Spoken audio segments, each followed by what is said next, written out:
Mimi nilikasirika sana. Nikajaribu kufungua mlango. Alimpiga ngumi akaniangusha chini. Kuamuka alichomoa panga kwa miguu ya kitanda. Akaniambia niamue mambo mawili, kukufa ama kulala na mimi. Mimi tukaanza kubishana tu ni alinirusha kwa kitanda. Alilala na mimi bila nataka mpaka asubuhi. Pana ndiye aliniambia tutalala na huyu mwanamke kwa juu wewe ulikosa kujipanga. Mimi nilistuka sana. Mpaka nikalala na watoto juu nyumba ilikuwa single, tulikuwa tunalalanga tunatadikanga na watadikia godoro. Sasa nililala na watoto kwa godoro. Asubuhi bwana akaenda akawacha ule bibi kwa kitanda. Mimi nikawasha jiko. Nikawekelea chai hapo. Nikaenda kufua nguo. Kufua nguo kana nafua nikaona mtoto wangu amekuja akiwa na condom. Akaniambia mam, ona baruni. Kuangalia nikaona ni condom. Nikawacha nguo nikaenda kwa nyumba. Nikamuuliza kwa nini umepatia mtoto wangu kitu kama hii. Akaniambia nilikuwa nataka nimpatie ndio wewe uhame.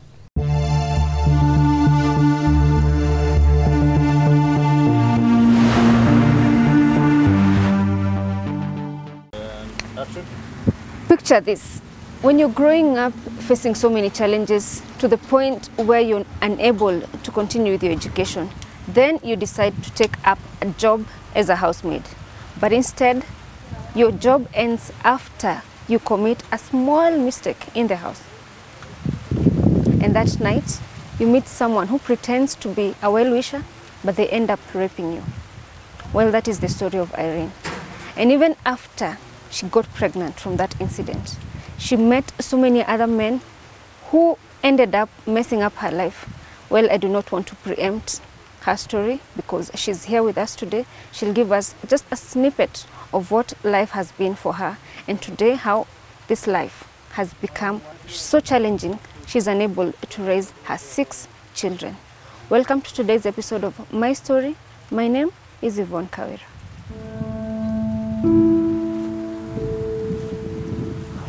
Hodi hodi.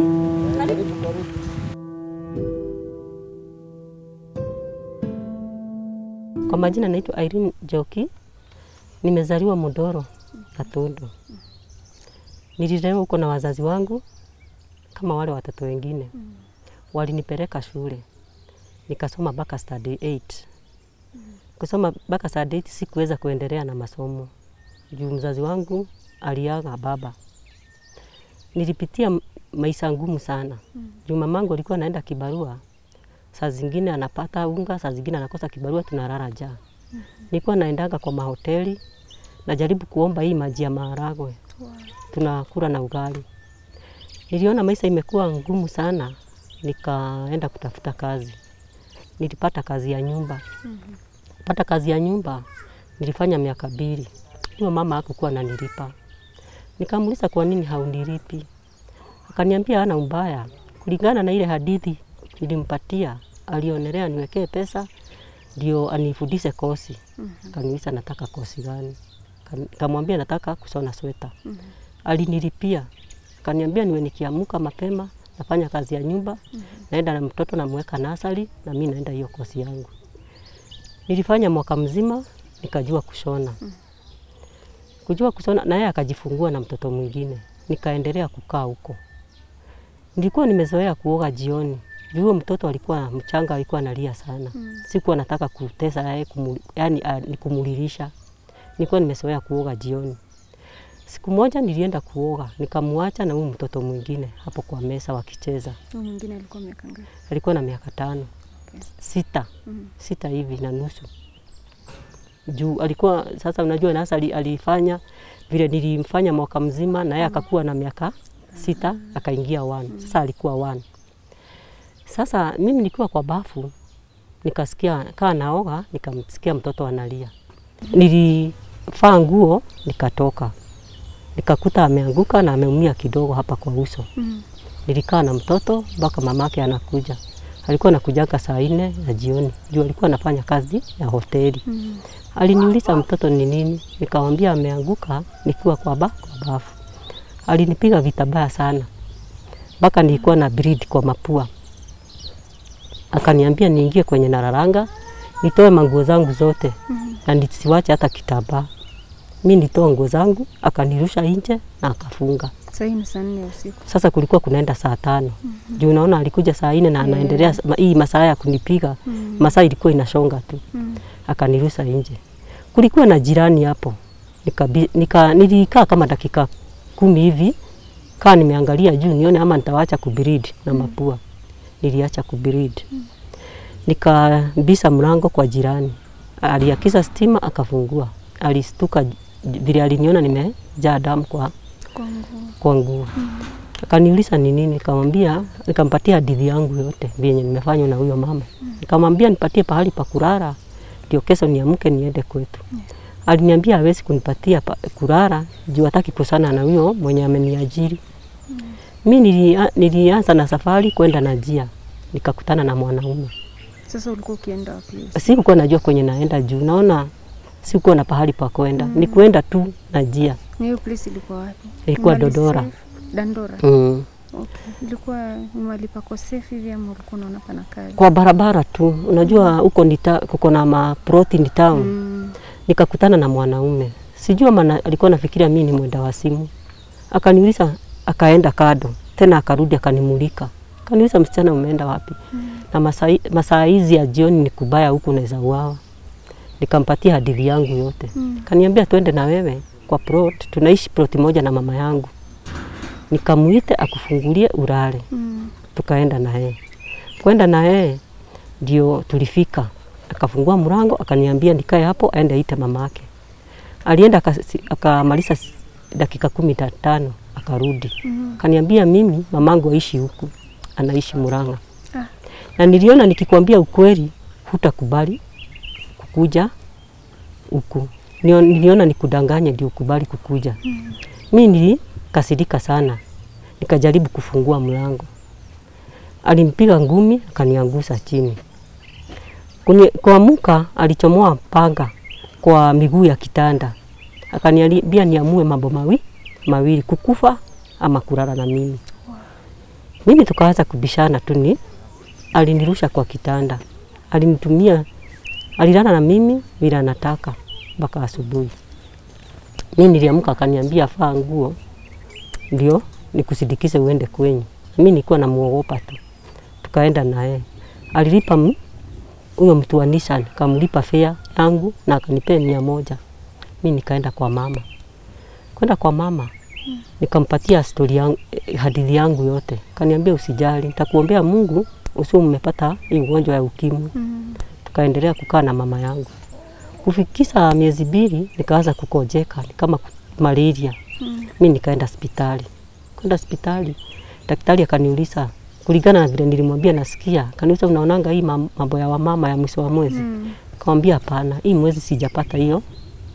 Akaniambia enda ulete makojoo tukupime tujue ugonjwa wako ni gani. Nilipeleka makojoo akanipima. Kaniambia niko na mimba. Ulikuwa miaka ngapi wakati huo? Saa hiyo nilikuwa na miaka 15. Nililia sana, nikalia. Nikatoka nikaenda nikaambia mama. Kaniambia usijali. Ile chakula tunakuranga ndio tutakula hata ukipata mto. Tukilala njaa tunalala tu. Nilikaa mpaka miezi 9 ikafika. Nikajifungua. Mama akaanza kunipikia. Nilikuwa nateseka sana. Saa zingine naenda kibarua, saa zingine anakosa, tunalala njaa. Na saa hiyo mtoto ananyonya mpaka maziwa sipati kwa matiti. Ndio niliamua kwenye nilikuwa naendanga kusaidia mamangu kibarua ya kufua nguo nirudi huko. Nikaenda nikauliza majirani ama atanipea hiyo kazi ya kufua nguo. Nikaenda wakaniambia kuna shida. Nilikuwa naenda na mtoto wangu akiwa mchanga mwezi 1 namweka kwa carton. Naendelea nafua nguo nikimaliza narudi kwetu. Napeleka hiyo pesa tunasaidiana na mama kununua unga. Ndio nikakaa. Nilikuwa napitanga hivyo tu tunakutana na mwanaume. Alikuwa ananisalimia. Siku moja alinisimamisha, akaniambia nataka kunioa. Mimi nikakubali. Lakini nikamwambia akuja aongee na mama yangu. Aliniambia tutapanga siku. Alipanga siku akaniambia sasa atakuja. Tukamngoja na mama yangu. Akakuja akaongea na mama. Akamwambia nataka kunioa. Mamangu akamuuliza ama umeongea na msichana wangu, mmesikilizana? Akasema mamangu akasema yeye ana mbaya, ametubarikia doa yetu. Ndio sasa nilimwambia sitaenda siku hiyo, anikujie hii siku ingine. Ulikuwa ni mtu unamjua kiundani ndani? Kupitana tu. Lakini vile ni village. Tukipita yeye alikuwa naenda kwenye naenda na mimi nikienda kazi. Ndio alinikujia, tukaenda akanioa. Tukaenda tukakaa Githurai. Nikapata mtoto mwingine. Tukakaa naye maisha mzuri, nilikuwa nanunua chakula, kitu ya kukunywa, tukaendelea. Mimi kukakaa nikazaa mtoto watatu. Kwenda family zikanikataa. Nikitumia family na gojeka. Family yoyote ilinikataa. Mimi nikakaa hivyo. Nikukaa tu nikazaa mtoto wa 4. Akaanza kukasirika. Akaniuliza sasa unasasa hapa na unaona hapa kibarua sipati. Nikamuuliza sasa nitafanya nini? Na unaona sasa daktari aliniambia sasa madawa imenikataa, tutafanya aje? Ukitumia inakuaffect aje? Inani affect kubreed. Nikitumia hizi madawa ya kumeza, nasikia kichungu kuanguka. Sasa akawacha hiyo maneno tukakaa. Kukakaa kama miaka 2 nikapata mimba ya 5. Ndio alikasirika kabisa. Akakasirika juu nilimwambia, kaniambia mimi usiniambie mambo ya mtoto. Mimi sitaishi na mtoto na bibi mwenye na ajipangi. Ndio alianza kuleta wanawake. Siku moja alileta mwanamke. Sikumuuliza, anamleta tu. Siku nyingine analeta anakuambia ni nani? Anamleta tu madharau. Siku nyingine akaleta wanawake 2. Walikuwa wananijaribu kunitoa kwa nyumba. Mmoja ananifuruta mkono hii, mwingine hii nyingine. Sasa mimi nikakatalia na kajifuruta, wakaenda. Na hakukuja siku hiyo, bwana akarara. Hii siku nyingine kitu kama saa 1 nikasikia mtu amebisha mlango, nikafungua, nikaona ni bwana wangu. Kukakaa nikaona wameingia na huyo mwanamke. Wakakaa, lakini mimi sikuwa najua ni bibi yake.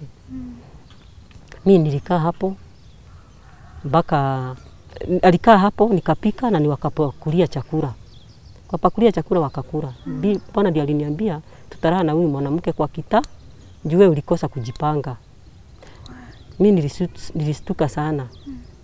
Mpaka nikarara na watoto juu nyumba ilikuwa single, tulikuwa tunalalanga, tunatadikanga na watadikia godoro.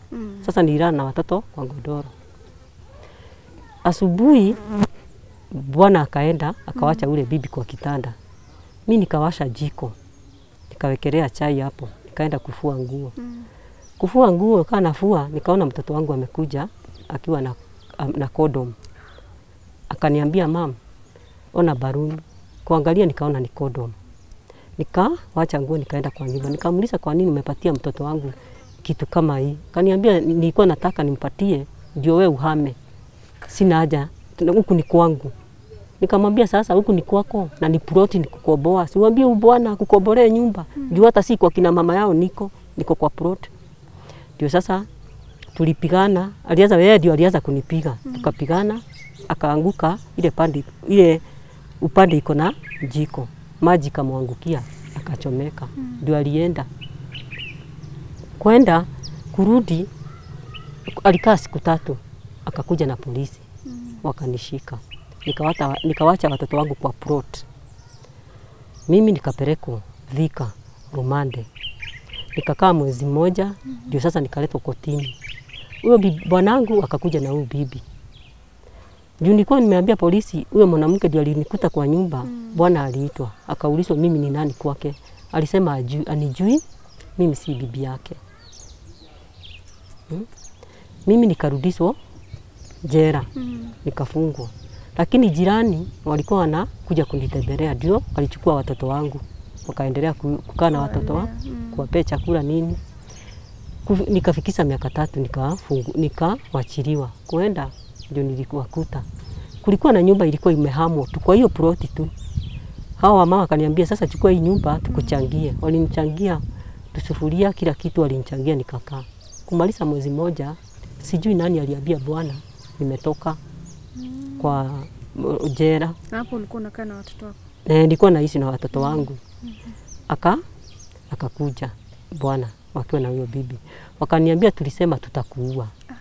hata ukikaa hapa ama uende wapi, wewe tutakuua. Mimi sasa na wakaenda juu kulikuwa mchana. Sasa hawa mama wakaniambia, tuliongea na hao, wakaniambia hama. Juu ukiona mtu anakuambia atakuua, hama. Ndio nienda nikatafuta nyumba pahali pamejificha. Nikakaa na watoto wangu. Nikaanza kuteseka, chakula ni shida. Ndio nikutana na mzee mwingine. Akaniambia atanioa. Na mimi vile nilikuwa nateseka, nikamuuliza sasa, utanikubali na hawa watoto? Sio walikuwa wangapi? 5. Okay. Utanikubali na hawa watoto? Akaniambia hana shida, atanikubali na hawa watoto. Tukaendelea kukaa na yeye. Nikapata mimba. Akaniambia na jujue mimi na sikudanganyi, nitakupeleka kwa wazazi wangu. Kwa hivyo utafanya hivi, utapeleka hawa watoto kwa mama yenu atuangalilie. Wewe nikupere ukajuane na wazazi. Nilipeleka watoto kwa mzazi wangu. Nikamwambia mzazi wangu atuangalilie hawa watoto. Ndio nipeleke kwa wazazi. Mimi kurudi tukapanga sasa, tukaenda kama kesho hivi. Tukaenda stage nyingine Nairobi Kacheche. Tukapanda Nissan. Pada Nissan hatukufika safari. Tuliangukia na tulifanya accident hapa Muguga. Palikuwa na trailer ilikuwa inatoka juu. Na sisi tulikuwa tunatoka na Nairobi. Ilikuwa imepotea kwa njia. Ilikuwa inakuja pahali tuko. Dereva akaona hii gari itagogana na trailer. Akaenda kando ya barabara, akakuta jiwe. Ikafanya accident. Hiyo Nissan ilikuwa nyuma yetu, ilikuja ikagogana na trailer. Sasa sisi tukaeko kando na wenye wamefanya accident na hii Nissan nyingine tukaeko kando. Hapo kwa Muguga palikuwa na familia ya mzee, lakini mimi sikuwa nawajua. Wakakuja pahali mzee yako.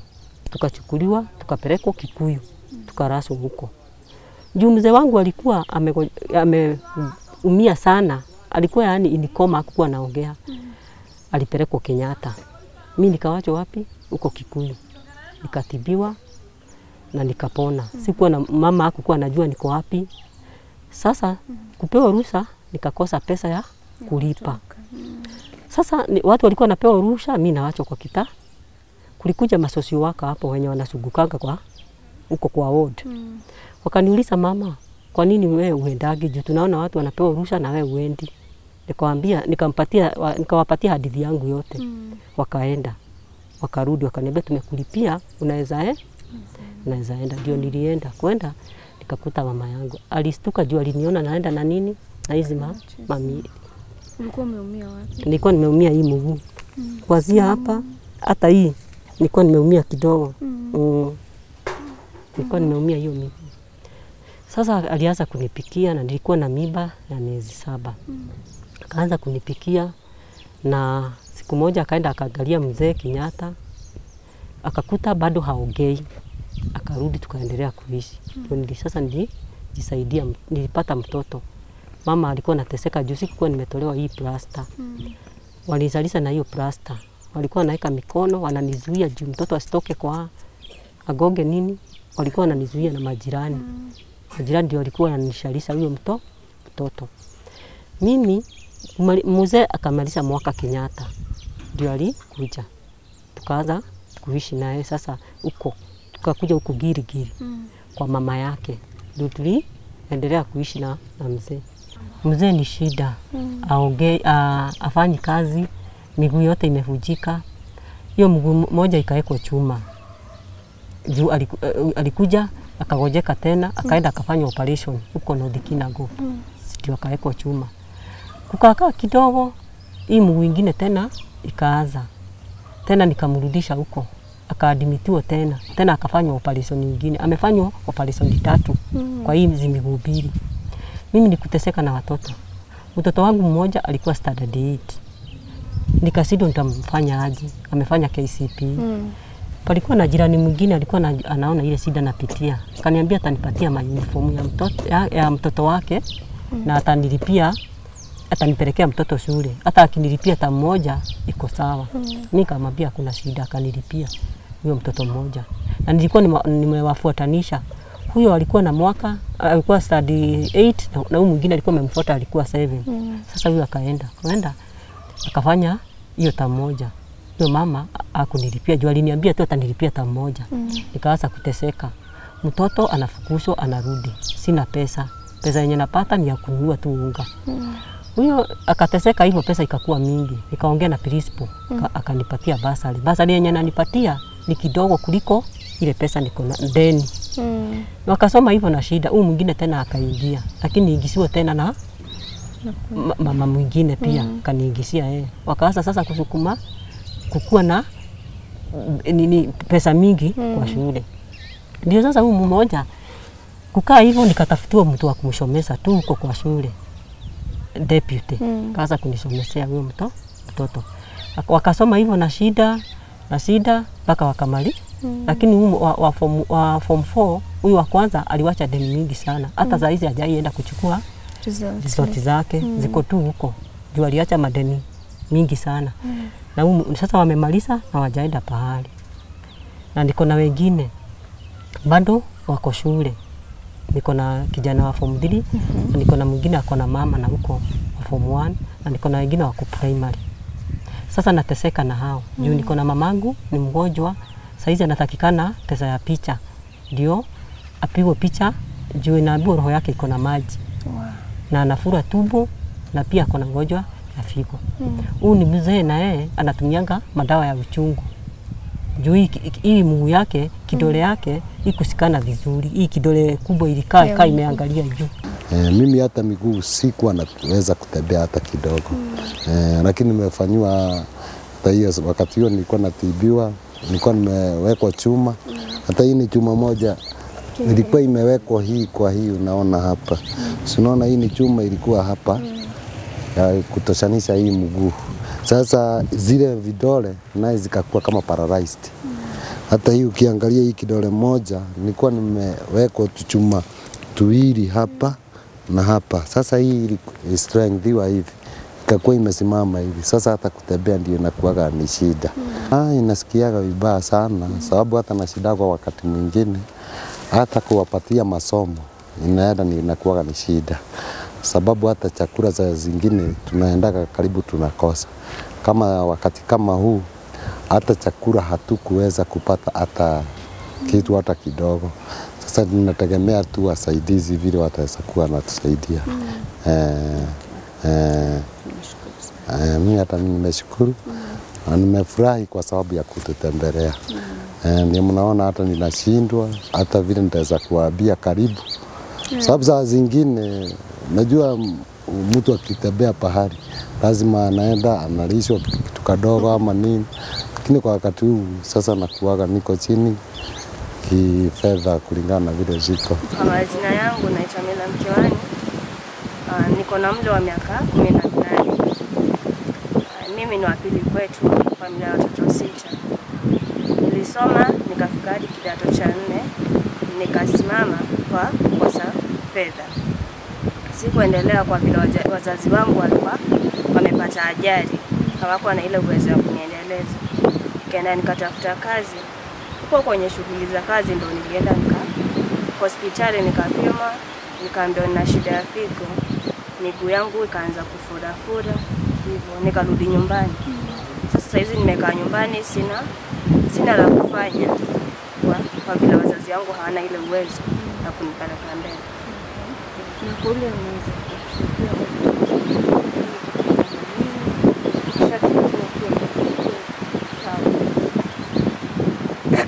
mimi naweza taka tu mtu anisaidie nipate kuendelea nisome.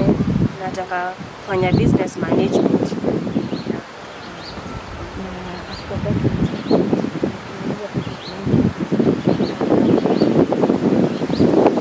Naweza taka kumanage biashara fulani hizo. So nikuulize Irene.